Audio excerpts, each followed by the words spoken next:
Et on se retrouve sur le stand de TGS avec Paul Renaud. Bonjour Paul. Bonjour. Alors tu es l'artiste toulousain, l'artiste de comics toulousain, le dessinateur qui a dessiné Voilà, plein de choses, mais essentiellement Captain America. Captain America, on te connaît essentiellement pour Captain America. Tu es l'architecte depuis quelque temps du TGX Comics. C'est grâce à toi qu'on peut voir tous les invités, les artistes. Et tu as commencé il y a quelque temps aussi, un peu avant, avec Colomiers.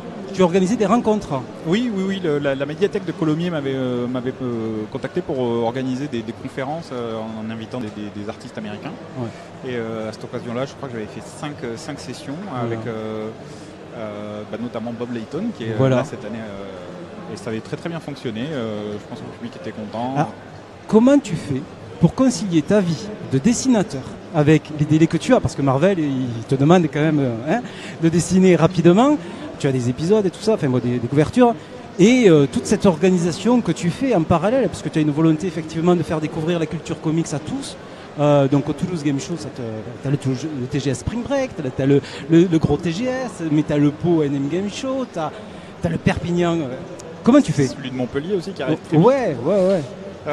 C'est vrai que c'est beaucoup de travail, mais déjà je suis bien entouré parce que j'ai Kachou qui m'aide, qui s'occupe du stand et des invités avec moi. Mais bon, c'est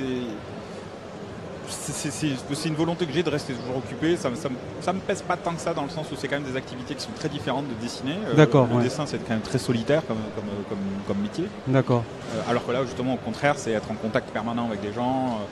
Ce que je fais, c'est qu'il se trouve que je suis quand même invité assez souvent aux quatre coins du monde pour des conventions, notamment aux États-Unis, mais pas seulement. D'accord. Et dans ces cas-là, justement, je rencontre des gens, des auteurs que j'aime beaucoup. Et c'est à ce moment-là que je leur parle. Vous savez, si vous voulez venir en France, j'ai quand même peut-être une solution assez avantageuse pour tout le monde. C'est clair. Et c'est comme ça que ça se passe. Et c'est grâce à toi, en tout cas, qu'on peut rencontrer des pointures du monde du comics. Et là, on est gâtés cette année. Est-ce que tu peux nous présenter brièvement les personnalités qui sont venues? Ouais. On va commencer par ce qui est notre invité d'honneur. En fait, il y a quelques temps, j'avais fait un petit questionnaire sur Facebook où je demandais aux fans qu'est-ce qu'ils pensaient de l'idée de faire venir un scénariste. Un scénariste, oui. Parce qu'habituellement, dans les circuits de dédicaces, les scénaristes sont toujours un petit peu délaissés parce qu'ils ne dessinent pas. Donc à part signer, c'est... Et oui. Mais bon, je voulais savoir, parce que moi, à titre personnel, je trouve ça toujours très intéressant, au contraire, de discuter avec des scénaristes, et je me suis dit, peut-être que je ne suis pas le seul.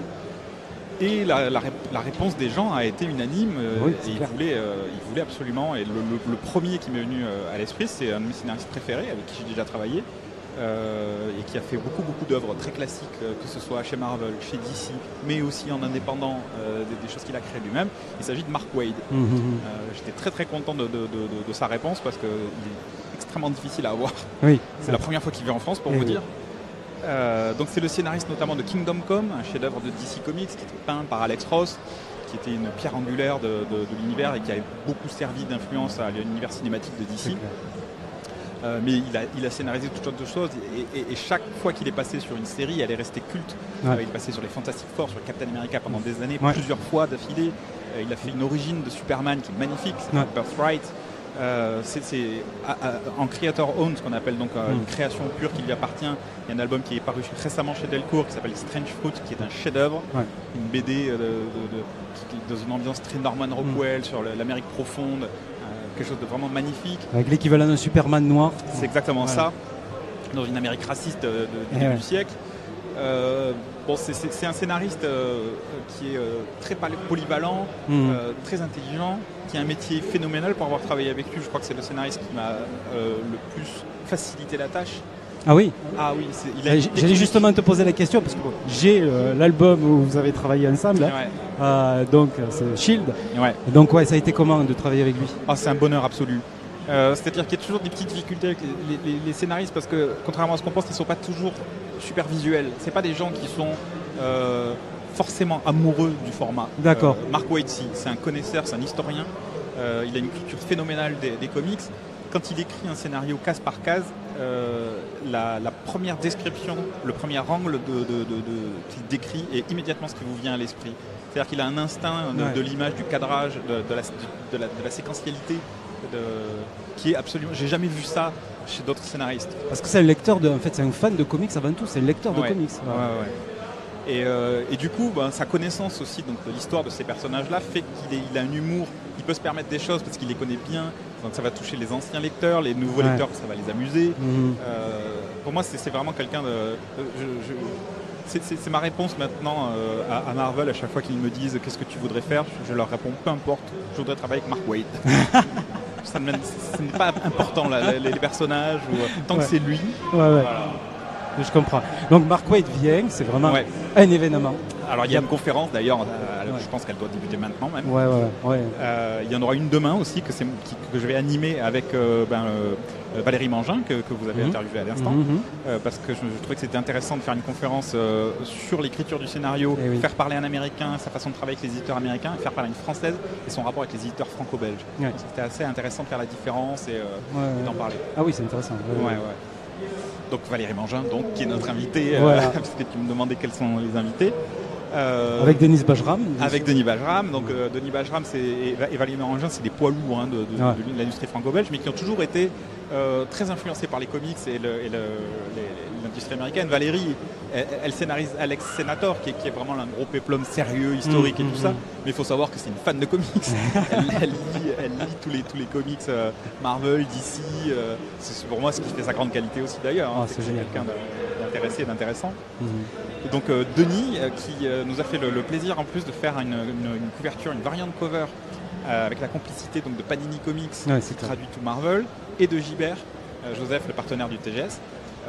Ce qu'on a fait, c'est qu'on a fait donc une couverture exclusive, un collector pour le TGS et pour Gibert Joseph.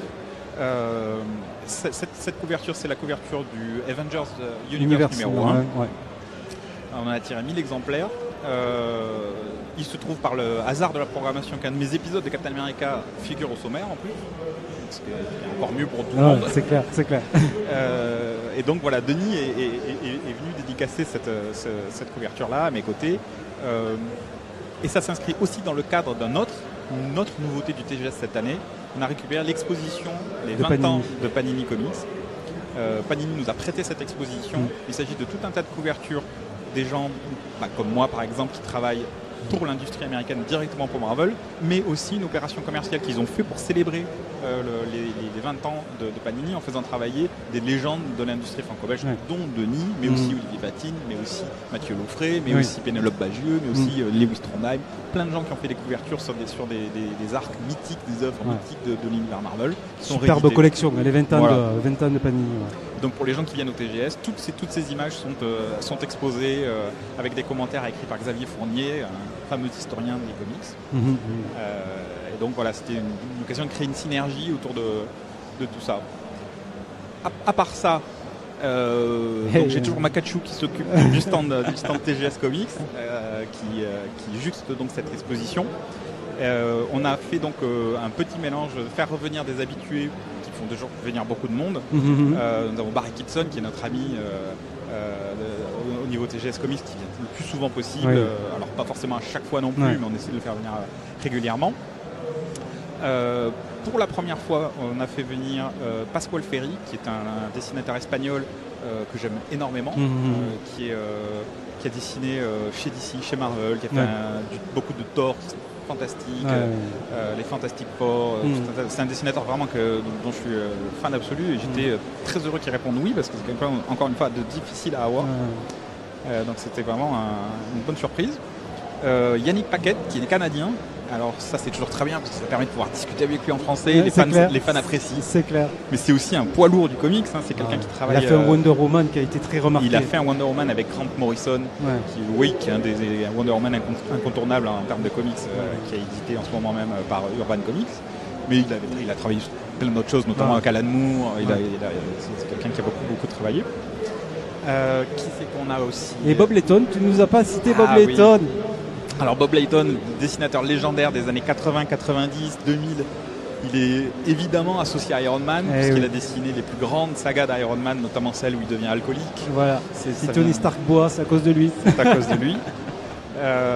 Et c'est quelqu'un qui a eu un impact incroyable au niveau de la saga, puisqu'il était il co-scénarisait, il dessinait, il faisait des finitions quand il était autre part. Il a été présent sur Iron Man pendant 3 décennies. Après, il est devenu éditeur en chef d'une nouvelle compagnie qui s'appelait Valiant. Qui a connu un nouveau départ très récemment, édité par Bliss Comics en France, qui sont ici au TGS avec nous. Comme quoi tout se répond, tout est là.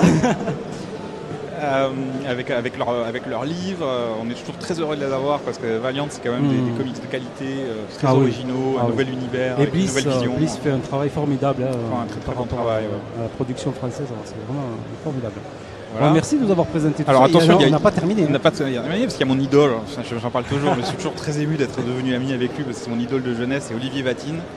Alors, le créateur d'Aqua Blue, qui est un auteur qui avait fait du Star Wars dans les années 90 avant tout le monde, pour Dark Horse à l'époque. Alors bon, lui c'est un de mes dessinateurs préférés depuis tout petit, je découvre ses interviews dans les magazines, je collectionne tout. À ce point-là, oui, fanboy. C'est mon idole, ouais. Et donc il est venu avec son épouse, Isabelle Rabaro, qui est une coloriste aussi de talent international. On a Alexis Saint-Enac, qui est un dessinateur français, qui a fait un Spirou récemment, mais qui a une veine aussi très comics et donc qui s'inscrit parfaitement dans l'orientation de notre événement.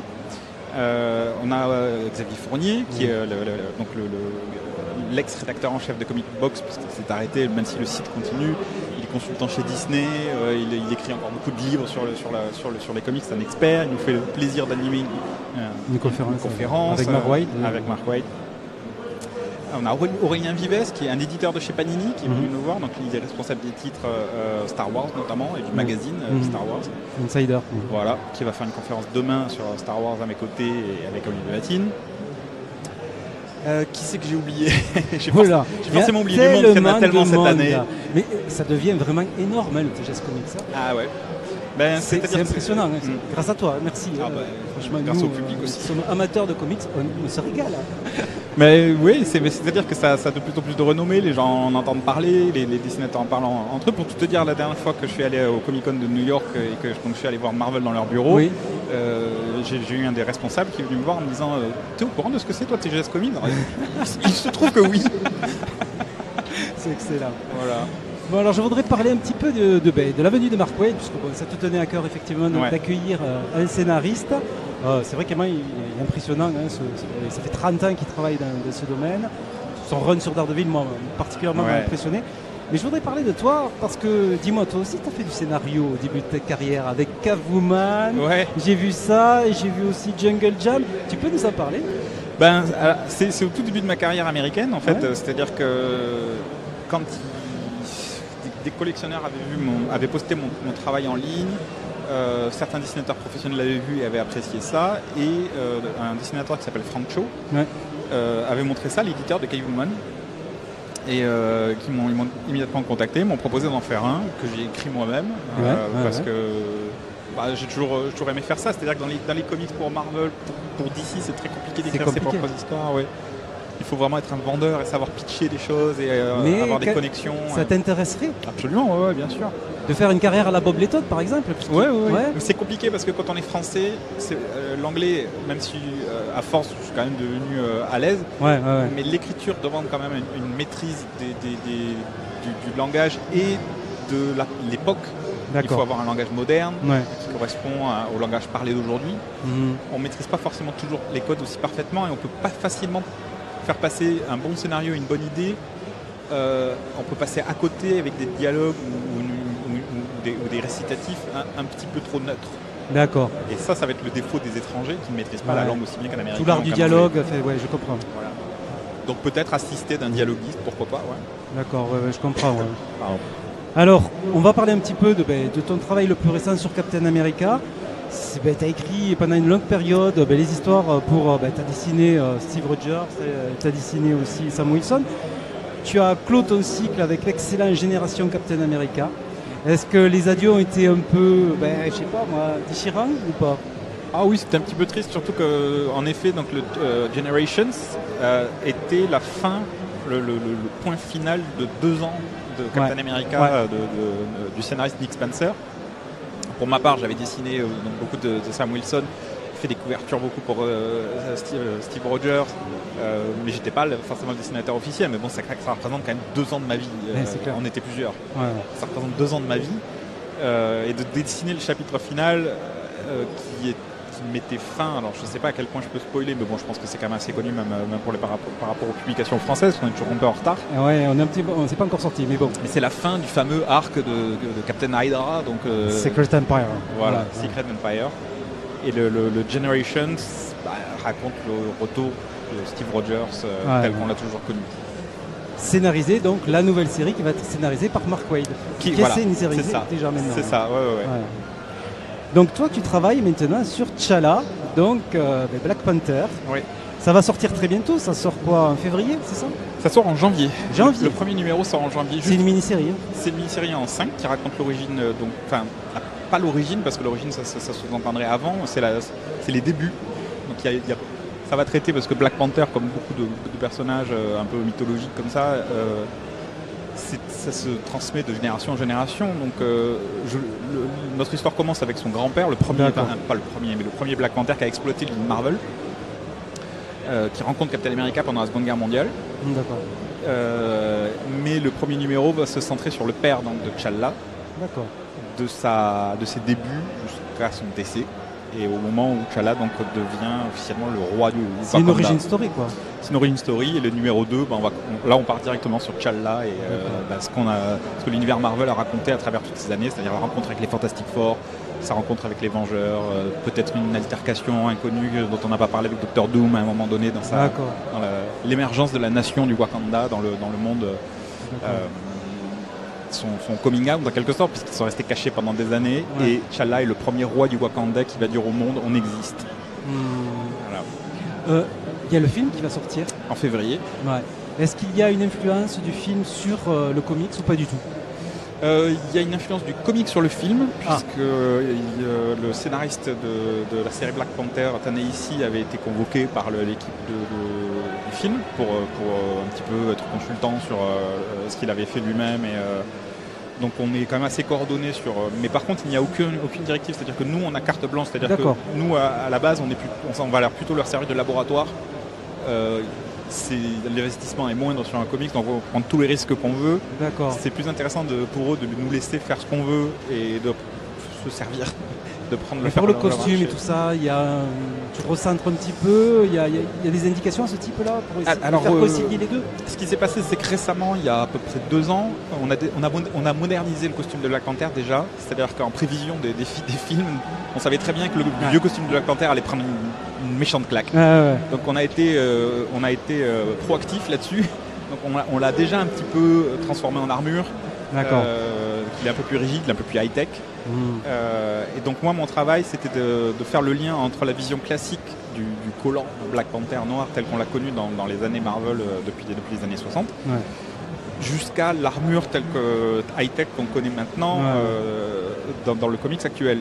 Moi, mon travail, c'était de montrer l'évolution, de faire le lien entre le vieux costume, le costume nouveau du personnage principal, tout en montrant que ça s'accompagne d'une amélioration technologique. Je comprends.